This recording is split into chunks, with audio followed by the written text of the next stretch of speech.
But, you know, today was a actually successful day. I am actually not that stressed out about what happened today. But, well, you may have seen the title and be like, what does that mean? Well, okay. So, as I'm sure you might be aware if you've seen uh, my little teaser videos out there of where actually I've only put out one teaser video, which is just the rad video itself of showcasing the new rad. You might not have noticed that, or you would have noticed that I've been putting in the rad, and I've put out some updates and stuff like that on that. And well, this is the latest one being live here. Um, so I was having an issue with the lower, or not coolant line, but the lower tranny line into the rad of it binding, right? And like you get about 3/4 of the way down, and then it just gets really tight, and it's like, okay, no, we can't do that. That's bad. You'll start cross threading. We don't want cross thread. Although cross thread is better than no thread. No, I'm kidding. Don't actually think that way. Just don't think that way. But yeah. So, anyways, the lower line was binding there, and I didn't find that out till later. I thought maybe it's just not lined up correctly, and whatever else, and trying to bend it and stuff like that, and wasn't really getting anywhere with that, and I'm doing that for literally hours today. However, I also noticed that because the previous owner to the car, the guy that I sold the car to, he actually did something of a good thing. Although I'm not a fan of these, but they're actually kind of convenient because they're in the way.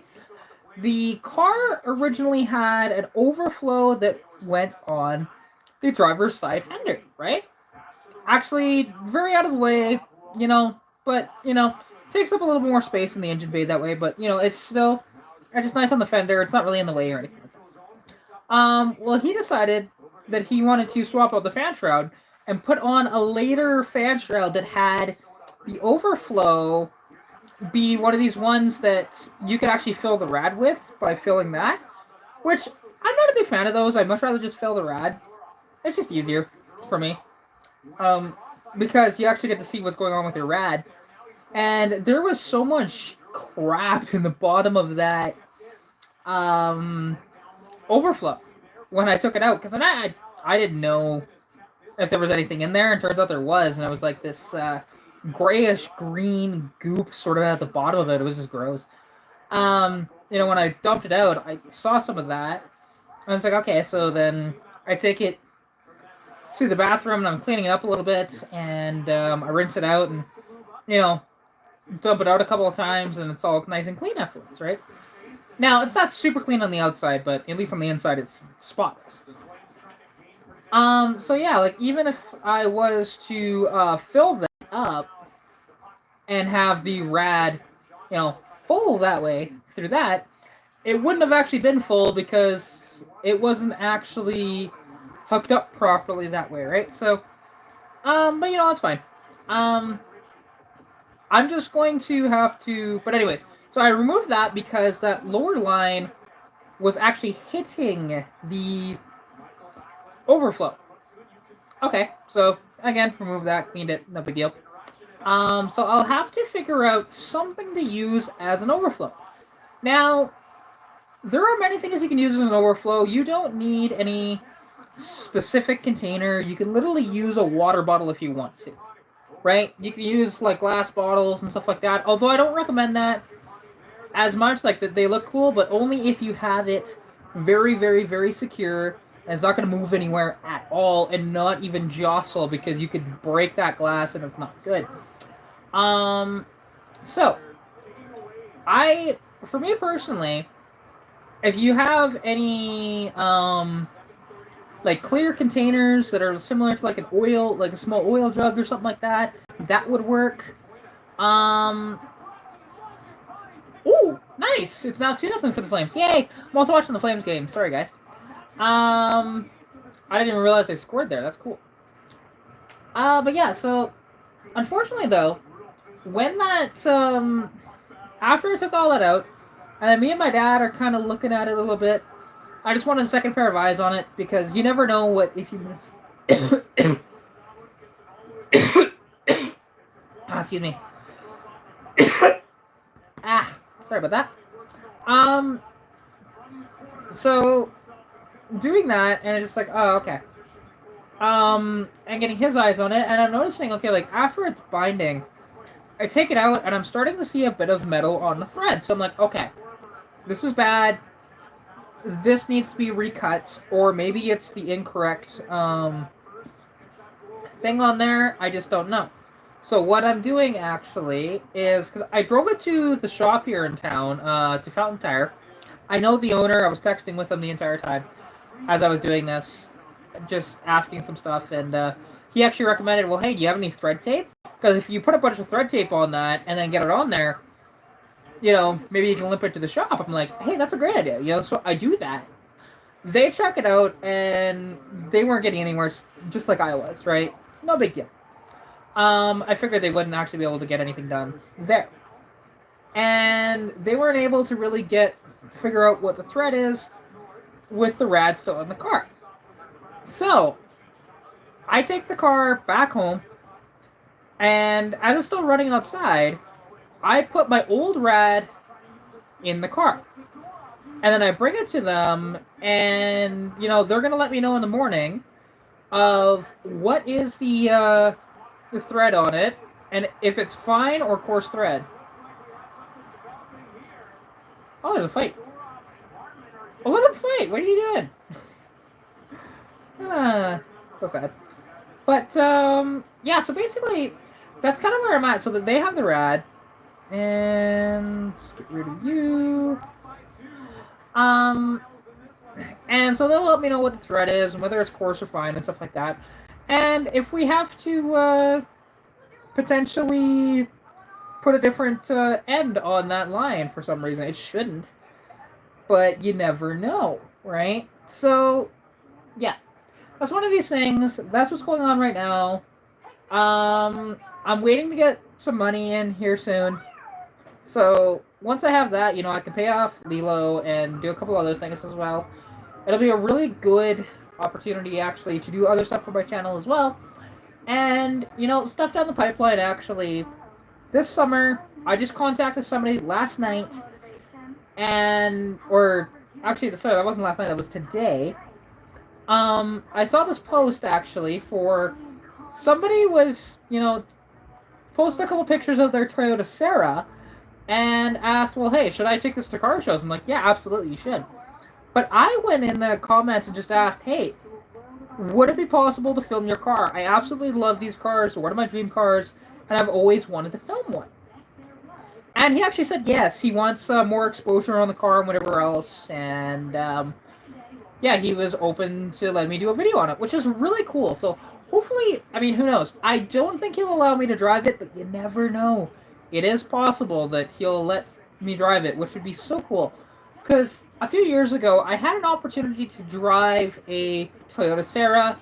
Unfortunately, it just didn't happen. And then there was a misunderstanding between me and the owner, and it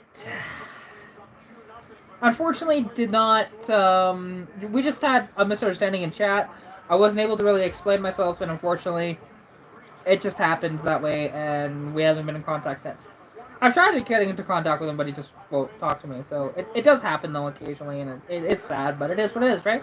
So this will be my opportunity to at least film another one, which will be really cool. And yeah, I really look forward to doing that on the channel here. As well with like some other stuff in the summertime, you know, there's quite a few vehicles that I still need to film.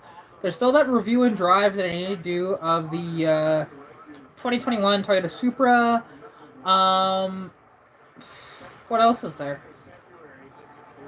There is the Rover P6 that I still need to film, which, I mean, there are a couple other British vehicles in there. There's the Pajero Evolution that I'll be doing a video on too.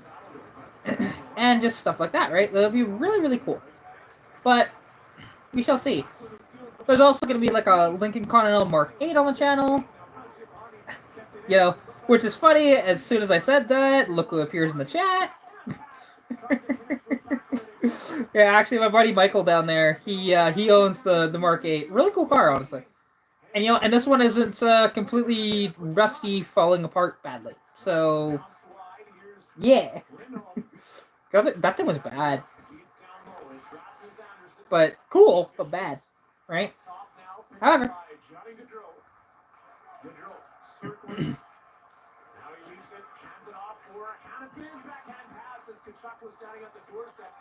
Yeah. Like, I feel bad for that car, but it was funny because you had no idea until you were looking to sell it, and then I said, well, hey, can I get a closer look at that rust? And you took like pictures and videos from me. I'm like, oh my god, that thing's a death trap. So, but those earlier ones, I like them better for their front ends. I know the later ones have the better intakes and have more power, but yeah, see, and that's the problem. That's why I never ever trust a paint job. Ever. Because of stuff like that. Right? Bondo can cover up a lot. And I've seen it. As well as fiberglass and whatever else. Because people like to use the easier substance to fix stuff, right? And then they pass it off to somebody else and they have no idea, right? And it is very sad. That's why I never trust a paint job. Ever. Oh, absolutely. And like, and it was funny actually, because when I picked up those parts, because I sent you that picture of that Mark 8. That Mark 8, like, I'm pretty sure is still for sale at that guy's house. Now, it's not the guy. The guy selling it is not the one that sold me those parts for my car. It's a different guy. So, and I meant to ask about it, but I didn't. And I didn't realize till afterwards that it was actually that same Mark 8. And that everybody's been trying to contact the guy about it, but they just don't want to contact. So, I am friends with the guy that lives there, though. So, I mean, I could potentially get in contact with him and see where that goes. Because, like, something could be really cool on Stitch. And I've thought about it for a while. And, well, because Michael knows this, and some other people may or may not know this. I've thought about putting a Lincoln Mark 8 rear suspension and rear end in my car, in Stitch. Right, have that independent rear suspension, which would actually be pretty cool. And it would change the entire handling characteristics of the car, making it even a better cornering car. And would probably make it more stable too, which is, kind of a nice thing. Like, and it would be one of the more unique Fox bodies that way, because, everybody keeps their Fox bodies. They might put coilovers on it, but it's still a live rear axle when they do. So, yeah. Well, exactly. And, it might make the car even more comfortable, even though the comfort of that car is fine. I have no issues with the comfort, but, yeah. It's something that I've thought about, and it turns out, as long as you can do a little bit of fab work, it's actually not that bad to put one in. I talked to a guy that did it, to hits, and he just said, as long as you're comfortable with cutting mounts off and welding them in different places, you're fine. Like, okay, that's cool. So, and do that. Put some subframe connectors in the car as well to make it even more stiff that way. Because I do want to put the manual transmission in it. I do want to do forced induction on the car, do a proper header on it, stuff like that. I want to put a cam in the car. I want to put an MSD box in the car. Well, we have a really awesome, like, even better than it is now car when I'm done with it.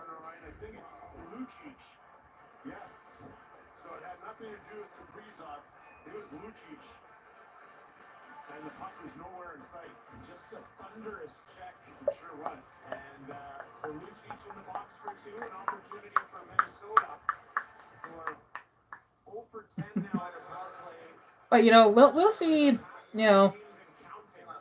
because I'll try. Oh, for sure, there definitely is. Oh, yeah, Stitch is running actually pretty good. As long as I actually let her warm up properly. If I don't, she runs like absolute ass. But you know, with that new old carb on it, it's made a big difference with the car because we've been able to jet it properly. It has 47 jets in it currently. Um, with that Motorcraft 2100, it's not an Autolite. This is a Motorcraft. Off of a 66 Fairlane, so you know, and it works really nice actually. Um, my buddy Roy Marco was able to piece together 3 different carburetors to make this carburetor work, so it was pretty cool. But you know, we'll see exactly what I do with the car in the future, because you know I'm gonna be coming up with actually quite a bit of money here soon. Um, like I will be paying off some bills with it and what I owe on Lilo and stuff like that. But then as well, I'm gonna have a bunch of money to play with. That a lot of it is just gonna be put into like flips and stuff like that, and into a savings account because I don't have a savings account currently. So that'll be nice for um, the channel and everything like that. Getting more content out to you guys and stuff like that too, and also making me money in the process. You know, it's a win all the way around. So, because I wouldn't just make money off of the videos themselves, but I'd try to make money off these cars. So, you know, it's not a bad sort of strategy, and I'm really good at selling cars. So, and besides the first auction I went to, which I didn't go to that auction with the intent of flipping stuff. I just went to that auction because I wanted to buy some stuff, right? So every auction I've been to since that I've been actually bidding on stuff, it's been to actually flip. And I've made money on everything I've bought at auctions so far. So, you know, I'm getting pretty proficient at it and finding those good deals on stuff. Whew, that was close. Whew. That was a funky bounce. But, yeah. So, you know, and I don't know if you guys heard earlier in the live stream, but, because I got the new rad in the car, right? And the car does run, but the lower transmission cooler line, the problem is with it is it's binding in the threads. So it might just be incorrectly cut inside that. Like, and it's not binding right away. You're able to get quite a few threads on that, like probably about half, 3/4 of the way down, and then it starts to bind. So it's like, okay.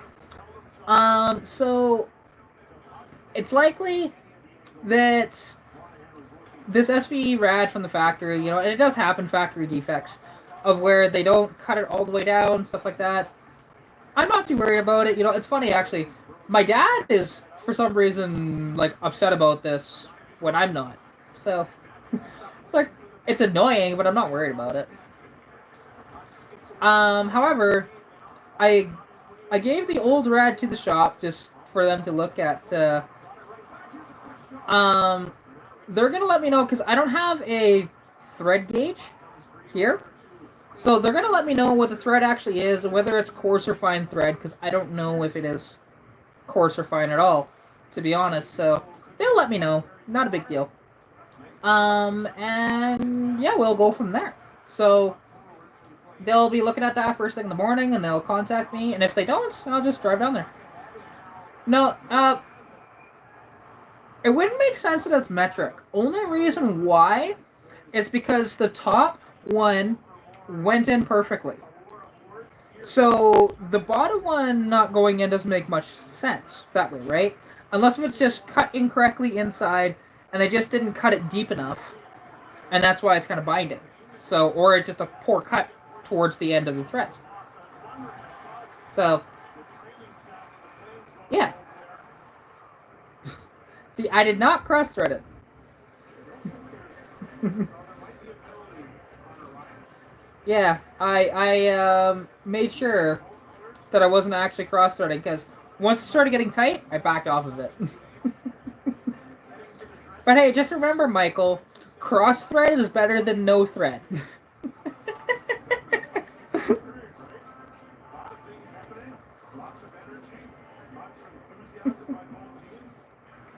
But yeah, no, it's just it was nice to drive the car again though, and oh god, the amount of power she has compared to Stitch is just really nice. But like, cause I did drive it, but the thing is, all I did to drive it, so I can actually get it to the shop, so they could just take a look at it really quick and see, you know, if there's something that can be done right away here, or if it's something that it'll just have to, you know, wait for later. But, you know, we'll just use a tap and die set. Once we find out what the threads are, no big deal.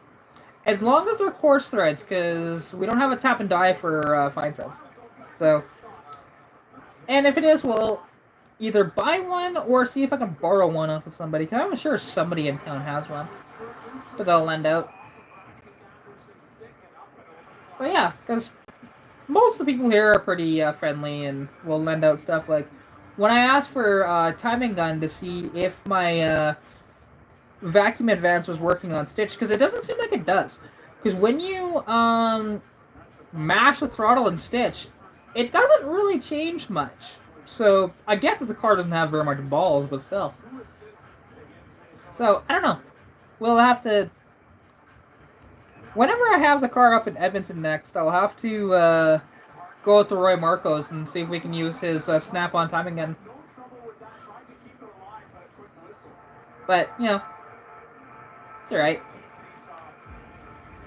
And because, yeah, when I get Lilo up there at some point, too, because Roy will be the one that's going to tune the carb for me.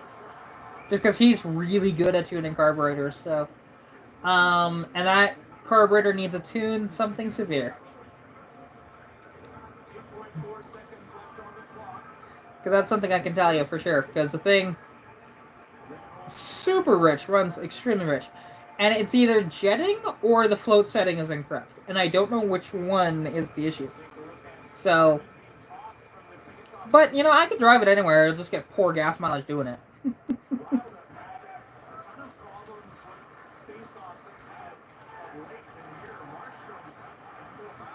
But, yeah, because once the car's actually running and driving properly, you know, I'm thinking about putting the headers on the car. Because that shouldn't be very hard. At all. Just a few bolts, take them out, no big deal. And I know they're not rusted on, because, well, the other dude that I bought the car off of had that stuff off, so should be nice. But yeah, because I have all the gaskets and everything for that. I do have the distributor to put on it, because again, vacuum advance versus electric advance. Electronic advance is great if you have the proper computers for it, which my car does not. It's got the stock V6 ignition box. So, you know, if I had an MSD, that electronic distributor would work just fine. But I don't have like an MSD box or something like that. So, like, it still works and everything. It's fine. It's just not as efficient as what a vacuum advance would be in that situation. So, yeah. Although there was a guy, and I don't know if they're still for sale. I'd have to look on Marketplace again. He was selling two MSD 6ALs for, it was 165 a piece, I think it was. The one was like looked near mint, not really used, and the other one was a little tattier, but not too bad, honestly. And just like, it'd be cool to put an MSD in both the cars, right? That would be perfect. But we'll see.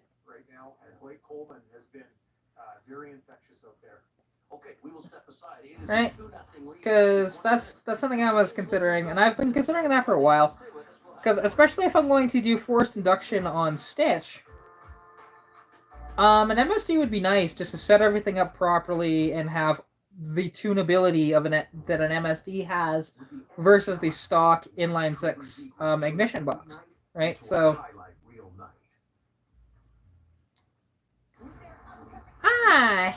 hello, how's it going? Haven't seen you alive in a while, so nice to see you. Yeah, you know, I is doing pretty good. Hope you're doing fantabulous. Yeah. I just, you know, it's nice though, like, even though it's interesting, because I'm coming across these roadblocks with this car, but, I'm not upset about it. That's the thing, like, I got a little upset with the whole cooling thing, although I'm not sure if the rad and cap fixed it, although it did help for sure. Because well, I was able to drive it around and it didn't overheat. So I didn't drive it very far, but still, it wasn't popping the lower rad hose off anymore. So definitely changing the cap and rad worked. And with the blockage that I found in the bottom of the rad, it was a pretty good thing that I actually changed out that rad. Like, I could have probably flushed the rad and probably would have been fine, but it's just better to have the aluminum rad instead. Although, I still don't have heat. So there is that. And, although to be honest, I'm not sure if the thermostat even properly opened when I drove around to the shop earlier today. No idea. Because I think it's a while to warm up. Like, for the gauge to even move, when it's idling, it takes like 15 minutes. So, for it to register anything on the gauge. So, I don't know.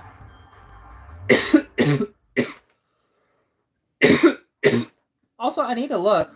I need to get that rad cap off and see if the cooling level dropped even more.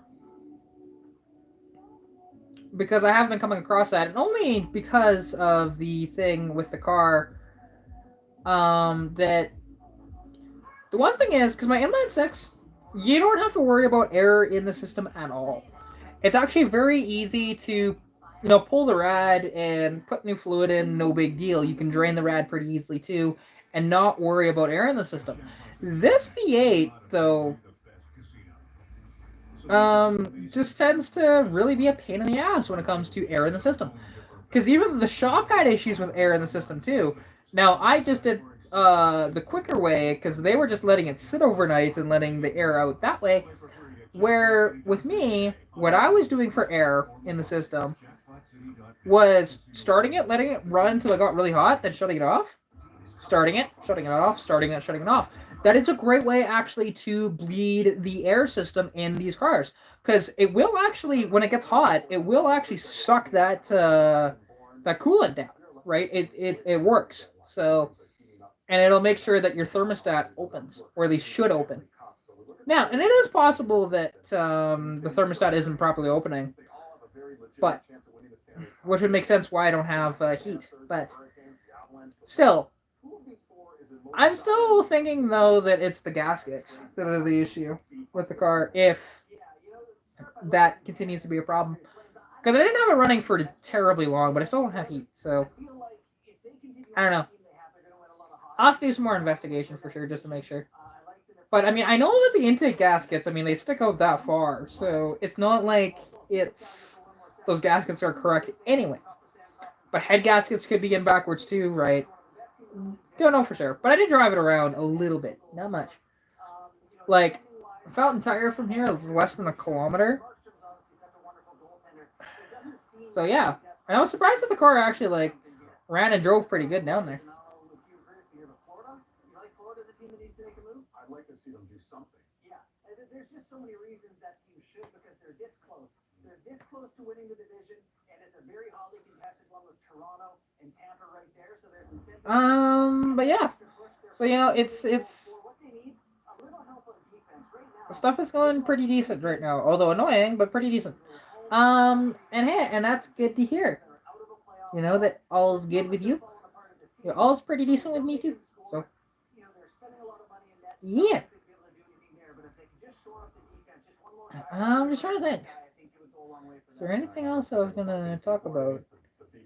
Because and I'm sure even this summertime too, because I'll be filming a bunch of different vehicles this summer, but I'm sure I'll come across even more people with cars I want to film that I can film. Because yeah, like a lot of people are totally cool with you filming their cars. There's a lot of people that like the exposure, but then as well that just like, talk and shop with somebody too. So that'll be nice when I'm able to do that stuff, which will be, again, when there's no snow on the ground and when people start bringing out their toys again.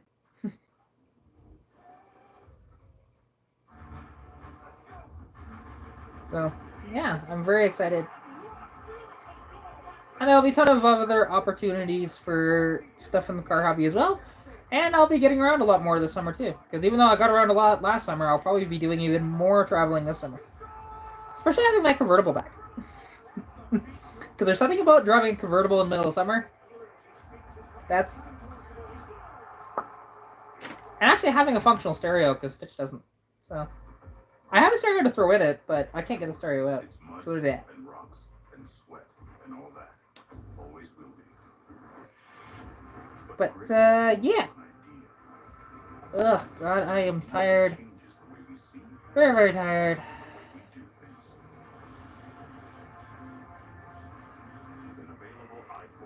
Like, I could just fall asleep right now. I'm not gonna, because I'm live on camera. But when I end this live, I might just fall asleep. It's one thing when you're not doing anything for the most part, and then you start doing stuff. It gets really, you get exhausted pretty quick. And I've discovered that with my car. With doing stuff on the cars again. Although, I will say actually something that is pretty funny. There's this guy called Flux Gore here on YouTube. And what's hilarious is, like, he's trying to troll me, but it's actually not upsetting me one bit. And all he's doing is actually just helping the algorithm for more people to see my videos. So, and I told him that today, just like, you know, I don't actually care about your comments, right? Like, you can comment all you want. You know, because, like, on the last one, it was the Rad video, actually. The one where I was just showcasing the new Rad. Yeah, he commented on that video saying that Rad's worth more than your entire car. It's like... like, that's a really bad attempt at trying to troll somebody, buddy. It's true. You know? And he does stuff like that all the time. But... Hi, no worries, T-Bird Boss. Definitely appreciate you coming to the live stream. Good luck with whatever you're working on as well, and hope you have a fantastic evening. I'll catch you soon.